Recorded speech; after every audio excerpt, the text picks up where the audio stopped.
A e dini çfarë ndodhi me Angelin Jolie këtë javë në Ukrainë? Po, aktoreja e famshme e Hollywoodit dhe ambasadorja e OKB-s shkoi për një mision humanitar, por përfundoi në qendër të një stuhje mediatike. Angelina vizitoi qytetet Mykolaiv dhe Kherson për të takuar kujdestar, mjek dhe fëmijë të prekur nga lufta. Deri këtu çdo gjë perfekte.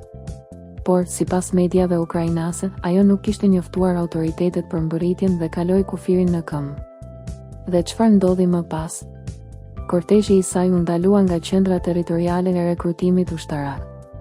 Një nga personat që e shoqëronte u mor në pyetje sepse s'kishte dokumentet e duhura dhe interneti, si gjithmonë, shpërtheu me meme. Njëra prej tyre tregonte Brad Pittin si shefin e rekrutimit me mbishkrimin: "Të shohim në TTSK, e dashur." Një tjetër e quante Lara Croft, vjedhësja e rezervave të mobilizimit. Kështu, vizita e saj humanitare u kthye në një spektakël interneti.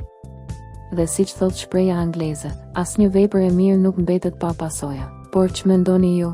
A e teproi Ukraina me këtë incident, apo Jolie duhej të kishte njoftuar zyrtarisht? Shkruani mendimin tuaj më poshtë.